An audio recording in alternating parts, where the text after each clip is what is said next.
Hello and welcome. My name is Shira Cohen and I'm the host of this podcast and the author of the book called Reclaiming Our Wellbeing. I'm a yoga teacher, yoga therapist, Ayurvedic wellness educator and emotional coach. So this is a space of sharing stories that uplift, encourage and transform. So enjoy. So hello everyone, today we're with Gillian McMichael. So she's in Edinburgh, she's a transformational life coach and she works as a yoga and Ayurvedic teacher, in perfect health, I read. So you're going to tell me all about that. And you're a Reiki healer, master healer or? Yes, Reiki master, yeah. Okay, all right, so welcome and I'm so glad that we're talking today. Me too. Thank you so much for having me on your podcast. Yeah, my pleasure. I love to have these conversations. So tell us how you got here to where you are now. Gosh, my goodness. That's it. Yeah. So in essence, I've been coaching for 20 years. I was in human resources and learning and development for 12 years prior to that.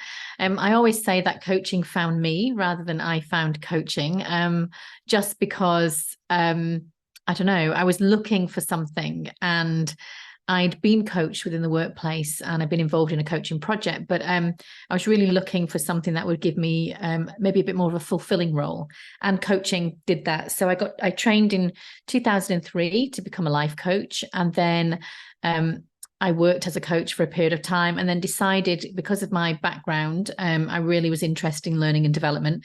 And so I really wanted to design a course at the time. And at the time, there was no other coach training providers in Scotland where I lived. There was only two in the UK. And so we became the third global ICF, International Coach Federation, coach training provider in the UK.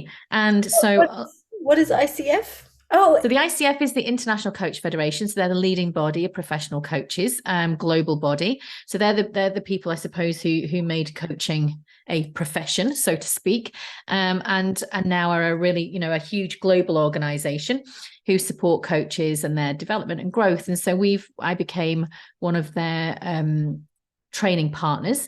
And so as well as being a coach, I'm also a coach educator and trainer. And alongside that, as you said, I do meditation and mindfulness teaching, and Ayurvedic practitioner teacher, and a yoga teacher and Reiki master. So so a mixed bag of things as I've grown over the last 20 years since becoming self-employed and setting up my business. Yeah, wonderful. And just a quick one before I forget. What part do you like most at this moment, or do you mix it all together and stick to one specific thing that you're doing as a coach? Yeah, I mean, I do actually do. I've always liked variety. I love variety in my working week. I find that really fills my cup, and I get very energized by variety. So I would say that what I do now, and where I really love spending my time, is working with people on wellness retreats, and training people and coaching people around their well-being, their emotional, physical, spiritual, and mental health. Wow. Yeah, and we were just talking before, and it sounds like we're on the same.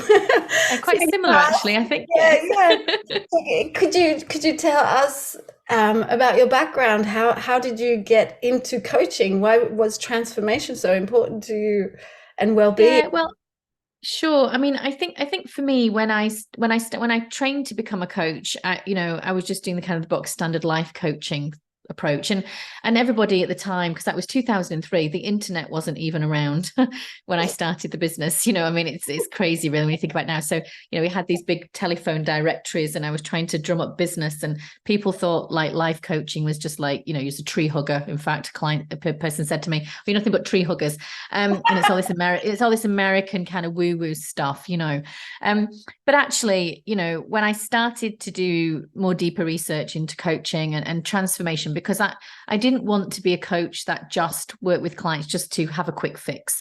I wanted to do that deeper work, not therapy, because I'm not a trained therapist, but I wanted to do deeper, more meaningful work where we would have deeper, more significant, kind of really significant conversations around the person's life and their purpose in life and what they're here to do and their overall well-being. And so I really got heavily interested in the Eastern philosophy of how to be in life versus how to do, which is most probably what most of us do in our Western world. And so I there wasn't many people at the time bringing a lot of those Eastern philosophies into Western coaching approaches. And so I wanted to try and create something new. And that's where that kind of transformational process came out, where which we're all familiar now with, where we work with the whole person and we're looking more holistically and also quite more spiritually as well, in terms of with our clients around what are they needing and wanting in their lives. But more to the point, I think from that Eastern philosophy came the meditation, came the Ayurvedic principles and approaches to conscious communication, conscious eating, conscious breathing, and all of a range of different things. And it really struck me that this actually blends and fits beautifully into a coaching framework. And so what I did is I merged those two principles and philosophies and ways of doing things and created a really dynamic transformational coaching model and approach for my clients.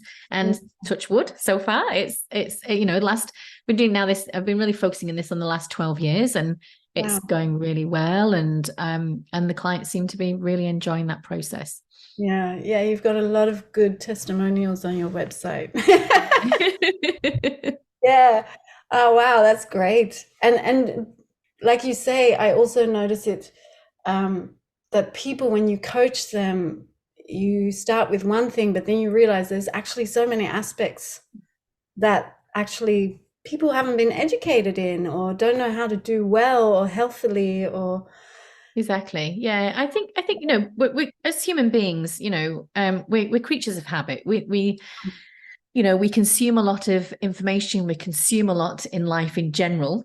And I think I think that's the big thing. We just consume, but how do we go to the toilet on all those levels? Exactly. And I think you're right. And that's one of the biggest challenges, isn't it? But when we're consuming, we don't necessarily always take time to stop and reflect. And I think that's one of the things that, coaching and the wellbeing piece can really help us do is to create some, maybe more of that mindful space, is to just create a bit more of a pause for breath throughout our week, our month, or whatever it might be, just to reflect. And I think with all of that, because we're so busy, we don't always get the time to do that. But I think what makes it successful for people is by taking the time out. And I think you're right and it's a difficult thing, because you have to start with looking at the current reality and understanding, well, what is it that I'm consuming? What is it that I'm experiencing? What is it that I'm processing or not processing, or dealing with versus not dealing with? And let's actually unpack some of that stuff. And for me, I quite like to get to the root cause with my clients, because you're right. I think we can talk about the surface stuff, the stuff that just sits on the surface. But actually what we need to do is take a deeper look, and we need to kind of go underneath the surface to see what's really going on. And I think with a transformational approach, what we're doing is we're starting from the inside out rather than the outside in. And I think most people like to take an outside in approach versus inside out. And I think we have to reverse that for that real long-term sustained change. And for those things that we really, really want to be different for us, then we always have to start with self first. And then, so that means we have to do that inner work first. Yeah. You notice that. And I think the work I do is the same. I notice that if I go straight to the core of the problem, and that might be a little bit difficult, it might be a little bit provocative or confrontational, but then we're going to actually see changes, because otherwise we'll just be sticking bandages or, it's all just dealing with symptoms rather than the root cause. Yeah, I agree. Correct. Yeah, I would agree. Yeah. And yesterday I did a group therapy and we did mandalas. I've never done it. Yeah, lovely. It was really wonderful to do. I did a nice playlist and all that. So I really enjoyed it. But as I was speaking about the philosophy, so they asked, where does it come from and why do they do it? I showed the Tibetans doing it with sand, and why do they wipe it clean? And afterwards, after all that work, and they were saying, because, and I told them it's because the Buddhist tradition is all about detachment, and you do the actions, but you don't desire the result so much, because you never know what the result is. And then I said, and then the Hindu way is the same. You do it out of devotion and love. Um, and then I told them about the philosophy of Hinduism and the difference between Hinduism and Buddhism. And then they were like, oh, wow, they have such a beautiful view. They still think about something bigger than themselves. And I think that's one of the core or root causes of our mental health crisis in the Western world, and I think globally now, is this individualism, and that we're all Yes. our own little island and there's no connection anymore and we don't need each other. We can do it all by ourselves from our screens. And yeah, it might seem convenient and efficient, but in the end, that's not what we're about. No, I would agree with that completely. And that's why I do love that kind of more Eastern philosophy, because, and I love the concept of detachment. I love the idea of not being so attached to the outcome, because I think in the Western world, we are very, I mean, it doesn't mean to say that we shouldn't have aspirations or ambitions or goals or anything like that. But it's for me, you know, I always say to the people that I train as students, but also my clients, is what's most important? Is it the journey or is it the outcome? And I think for me, it's the journey, and I'm sure you would most probably say the same. And I think that the view is that actually the journey is the enriching bit. That's the bit that we learn, we grow, we evolve, we understand, we make connections. We get to fundamentally really get to know ourselves through that process. Through the And struggle. yeah, but it is not always easy. Yeah. It can be quite difficult, especially when we're so fixated on a particular result or a specific outcome. And I think that's why, you know, when we hear the words, things like surrender, and people might think, oh gosh, surrender again. It's, you know, it's just one of those buzzwords that, you know, gets branded around, but actually it's so important.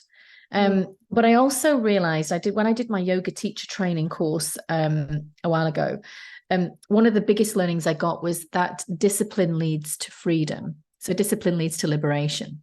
And what struck me about the Buddhist and Hinduism kind of culture in particular is that they practice every day. Yeah, that's why it's called a practice, yoga practice. Exactly. Meditation Exactly. practice. Yeah.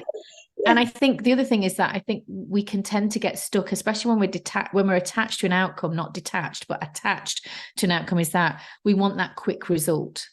And I think what I've learned the most through learning about all of these different practices and modalities is that actually patience and discipline of attending and practicing every day that's what eventually will lead you to get that result. And it takes time and it's a journey. It's not just a quick fix. No, and I think the things worth having are these long results, these long-term steps. You build confidence on the way, and you understand, like you said, you understand yourself fully. You go into the depths of yourself, and it is through the struggle, through the challenges, that you see what you are actually capable of and what you're afraid of, and Exactly. all the things we can still work on. Like, so this is one thing. What was, when you had this, because you had an experience that you just briefly told me about, what was the big lesson for you? So my big lesson has been patience and asking for help, basically, and I'm still learning.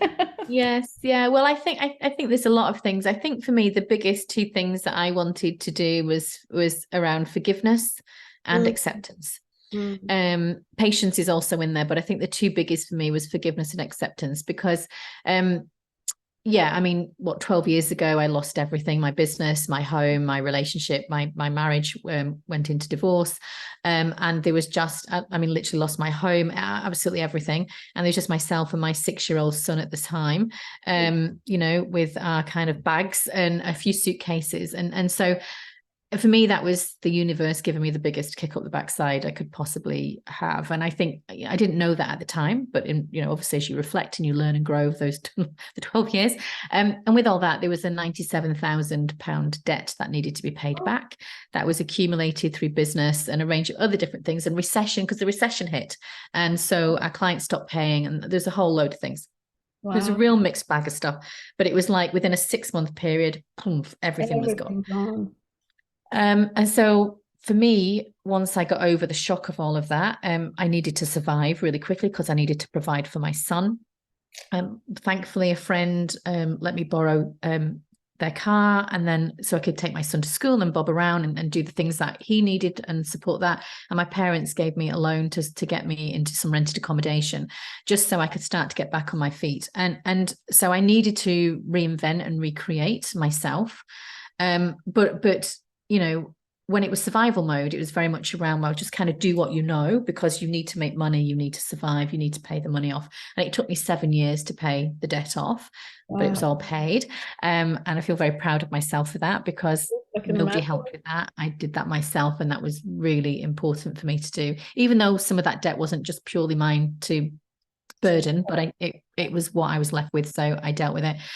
And I managed to make sure that those people who had paid for courses or paid for work when the business went into liquidation, that they got what they needed, and they all got trained and all got qualified and so I feel there's something about staying true to your integrity and your professionalism, but also, so that was that survival thing, do what was needed to do. But then underneath all that, there was like the undercurrent of questions that I kept asking myself, which was, well, who am I now? As I didn't know who I was, you know, what am I needing and what do I want in my life now? And I didn't know. I put on a lot of weight because I was hugely stressed and I was just snacking. I was just, you know, and that's when I found meditation and mindfulness practice. So I started to practice meditation. I started to learn how to be more mindful in my everyday activity, whilst, you know, trying to get myself back on track over the years. And then I find, you know, Ayurvedic living and how I could incorporate those practices. And Reiki was something that I received. And then I decided, actually, I really would like to learn how to do this so I could help others with it.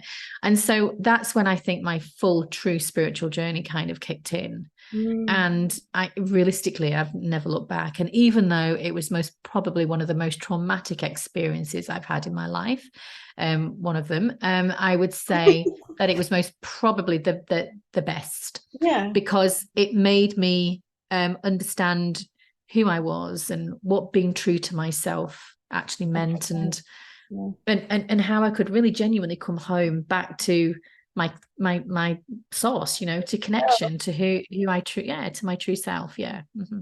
So you've written a book with the same name, Coming I Home, have a guide a guide to being your true self. Yes.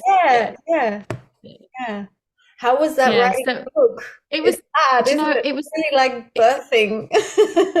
it's a very personal experience, isn't it? I mean, you've obviously you've just written your book as well, so it's a very personal experience. You know, obviously there was a few drafts, plenty of drafts actually, as you would imagine. But so the initial bit didn't feel like it took me that long, but I think it's most probably been a book of 12 years in the making, because 10 years in the making, because it was all really about, you know, how I got myself back home to my true self. And because I do a lot of that work with my clients, I thought, hang on a minute, I've got all the tools and techniques, and why am I not doing this for myself? And so I got myself out of that victim woe is me mode and got myself with my right head on, and really started to think about, well, what is it that I need for myself? What is it? Who am I? And so I started to peel back even more layers than I'd done before. I did get some therapy as well to help me with the grief of the loss and all of how to deal with all of that as well, which was very helpful. And I think through meditation and through really meditating and doing and practicing yoga and the healing work that was going on at the same time, started to help me kind of understand the journey that I'd been on. And so then I felt I could write about it. And so really what I've done is I've written about the journey, my journey from how I was to losing myself and why I'd lost myself in the first place, to then how I kind of walked myself back home to my true self. And at the end of every chapter, there's exercises which can help clients do the same, or people who read the book kind of go on their own journey of self-discovery. And I suppose through the book, I help them walk home back to their true selves as well. Yeah, I'm sure. And was a big part of that forgiveness and acceptance. Exactly. And I think that's kind of one of the messages in the book, is around that you have to forgive yourself. And I think what I realized, and this is something that the Eastern philosophy really supported me with, especially some of the training that I did around the Ayurvedic practices in particular, was around conscious communication and how you talk to yourself, because obviously we consume, but we don't digest everything. And I was holding on my digestion where I was bloated, I was heavier in weight, all of those kind of things. You know, it was all storing in my stomach, which is where my cortisol and adrenaline had started to, you know, to hold on to. And I got told, you know, I got told off the doctor and my nutritionist that, you know, if I didn't change the way that I was living, then I would have diabetes and all sorts of things. And it really gave me a wake-up call, because I was carrying so much cortisol. It was off the scale. It was quite frightening, because of all the stress and the accumulated stress and that we build over the years. So and what I realized was that actually I wasn't being very nice to myself. I was being pretty cruel, actually. I was commenting on, you know, oh, you know, you look old, and oh, look at this, and you're silly, you're stupid. You know, I mean, the word, you know, the phrases and the narrative, yeah, I had with myself, yeah, the inner critic, yes, was I call it my critical companion. She was very, yeah, because you know, no, she's just a critical companion. I know some people have names for them, but for me, I get people to give these shadows names so you can actually say, "Oh, Fred, you're back," you know, and then yeah, well, you know, it's me. So I just, you know, I know it's me. So she's just my critical companion. And she's with me all the time because we can't really get rid of them. But what I did do is I learned through forgiveness and acceptance to turn the noise down, to turn the dial down, and to acknowledge when it's rising, and then to determine, well, in that moment, what do I do with this? Do I just kind of quieten the voice? Do I need to listen to that voice, or can I actually listen to that part of my knowing, you know, my true sense of self? And so, and I think the forgiveness piece was that I needed to forgive myself, because when you know, have such an event in your life, and there's many other things previous to that event in my life, you know, there's a lot of shame, there's a lot of embarrassment, there was a lot of feeling of failure, you know, not good enough, not worthy. And there's a huge amounts of that going on. Well, that was the case, actually, and didn't feel very worthy at all, which then had an impact on my self-esteem, my self-belief, my confidence, and I didn't feel very empowered, you know. And I think when you, so I needed to forgive myself first. I needed to change my narrative. I needed to befriend myself and learn to like myself, which then in turn, I learned to love myself. And I think that is a really powerful journey to go on, but it is a really difficult journey as well at the same time. But it's one absolutely worth doing. Yeah, totally. I agree with you. I understand. Like I told you, and everyone from the podcast knows my story. For me, it was the self-sabotage, looking at the ways I was sabotaging myself, my success every time, again and again. I didn't understand what was going on. And a lot of that is also daring to see how cruel we are to ourselves. And then I was trying to find out where it comes from. So I dive into psychology and things like this. And I realized it's actually a symptom of our culture, of our patriarchal kind of like this human doing rather than human being. That whatever we do, we're never good enough. It's never going to be good enough, because there's no limit. Once you reach that stage, you have to go to the next stage. Once you reach that amount of greed and security, you need more. Once you have this iPhone, you need the next one. Well, we think we do. I know. Yeah. This is just how we've been trained. Yes, absolutely. And it Yeah, goes you're right. so deep. It's even in our language. Like writing the book, I was using my dictionaries and thesauruses a lot. And then you realize how language already warps the mind to that kind of thinking.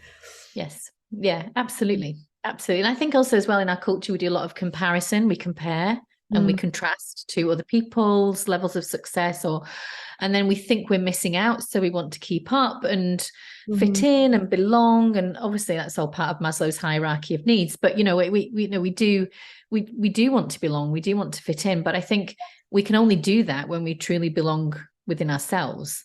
Yeah. And truly, you know, kind of know who we are. Yeah, I think that's the beginning point. Like in my book, that's the starting point, is self-knowledge.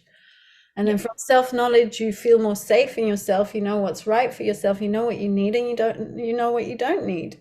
exactly. And then Yeah. you feel, then you have more self-esteem. Then you can enjoy things a little more. Then you can have more self-confidence, and so on and so forth. And then you can love yourself, Yes, which is really hard. Yeah. it is. Uh, um, do you have like a forgiveness practice that we could do after? Do you have something for forgiveness in particular, or a journaling prompt, or? Yeah, there's a few things. So I did journal a lot. I mean, I do journal a lot, and I have journaled a lot over the years. And I think, I would always pose myself a series of questions every day. What I do now though, and then I would answer them obviously, but what I do now is I just write for about 7 minutes without my paper coming off the page. Mm, So I time myself every morning. I would journal for 7 minutes, and then I would read back what I've written and then capture the essence of what's that telling me.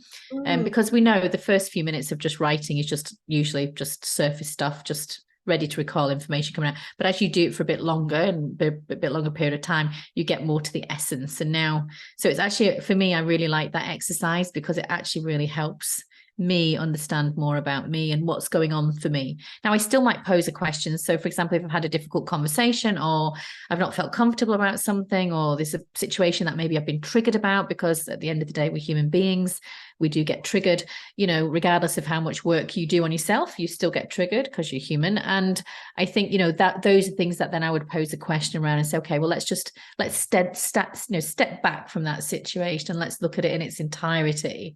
And mm, let's see what the dynamic was going on between that within yourself, outside of yourself. And I would do that. And I found that very, very helpful. mm. Yeah. Yeah, I think that that's a big part of what's missing is the dynamic. When we look at the dynamic, we see the relationship of ourself with other, with world. And I think that's where people get so stuck and lost and feel so lost and don't feel that belonging. It's because Yeah, we have forgotten the importance of belonging and community. We don't even absolutely. see it as an issue. We don't, and even the Godhead, whatever you want to call it, the divine spirit, soul, or nirvana, if you're a Buddhist, there is something big, and Yeah, to know that it's there gives humanity something to relate to as well. We don't it need the does. aliens.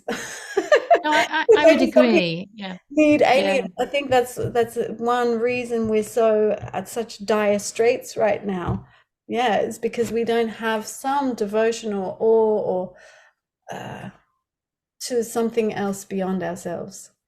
Yeah. I think and I think that's because I think we're definitely programmed to be thinking about me and I rather than that collective piece. And I think, but I think, some of these things, if you're prepared to, even just to step out in nature and go for a walk, and you listen to the primordial sounds, the wind blowing through the trees, the trickle of the stream, if there's a little river going by, or a stream, or just the Yeah. birds tweeting, the sun on your skin, those moments for me are when you can really truly feel that you are belonging to something bigger than yourself.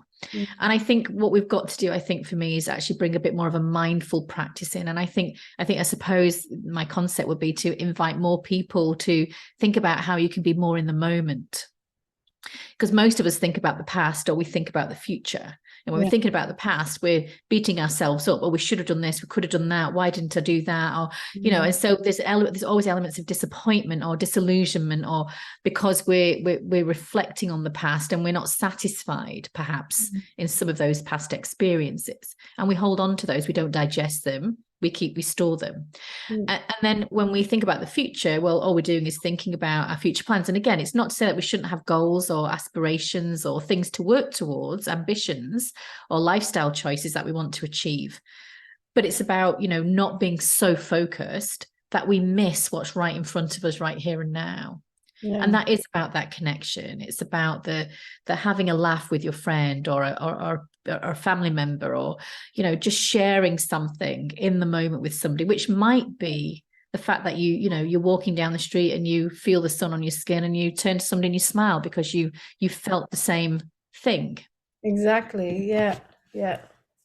Yeah, I And also say that to people. It is this the union between you and something. It can be a yeah, plant, it can be a dog, it can be a human, it can be the anything. sun, Yeah. anything that's living. Yeah. Yeah, and I think so I do think there's things that we can do, really easily to help us tap into that different side of our being. Mm. Um, and I think it's very easy to say, well, you shift from doing to being. Well, we have to do in a human body because that's what we do. This is a 3D experience, but actually we all have wisdom within us. We all have the answers. We all have the know-how deep down. Yeah. We have a huge wealth and well of resources Mm. right already there within us. And I remember when I learned to meditate when I was being taught by Deepak Chopra and his team. And I remember the meditation teacher at the time saying to me, you are perfection. And I got really agitated by that because this was like 12 years ago. I was like, perfection? Absolutely no way. But actually, what was interesting about that is that, of course, we're born as a Perfect perfect being. Yeah. being. Yeah. And as we just get older and we experience our lives from being that infant to child to adolescence to adult, we lose that sense of self because of All all the of the impressions. Yeah. correct. Yeah. Yeah. Impressed upon. Absolutely. Yeah.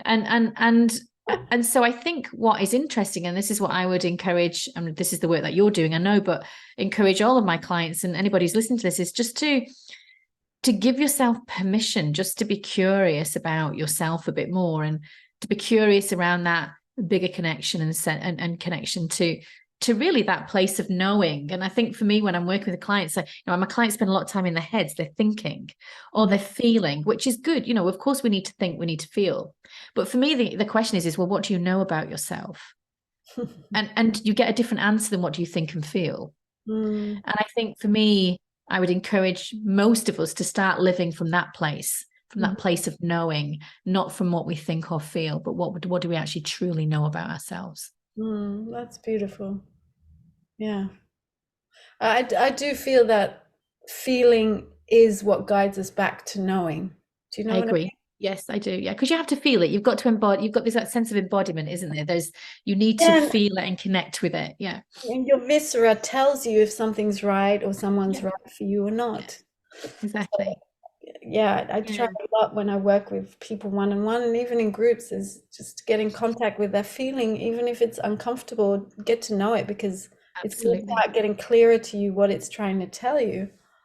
Absolutely. And I agree with that. I really love that kind of aspect of the work that I do as well. I couldn't agree more. And I think, I think about, again, some of the training I've had over the years, there's those two kind of, there's those two kind of states, isn't there? There's and when I got taught, my Ayurvedic practitioner teacher years ago was, if it's yummy, do it. If it's Yeah. yucky, then stop doing it.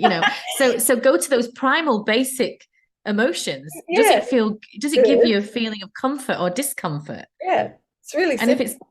it's very simple, but Yeah. I think we complicate things just again because of the way that we are, but Well, it's interesting. that's what I love about Sanskrit. The Yeah, Sanskrit really embodies, um, well, consciousness is embodied in the language, yeah, because they call emotions rasa, and rasa is exactly. juice. Mhm. Yeah. Yes. So it's a Mhm. juice.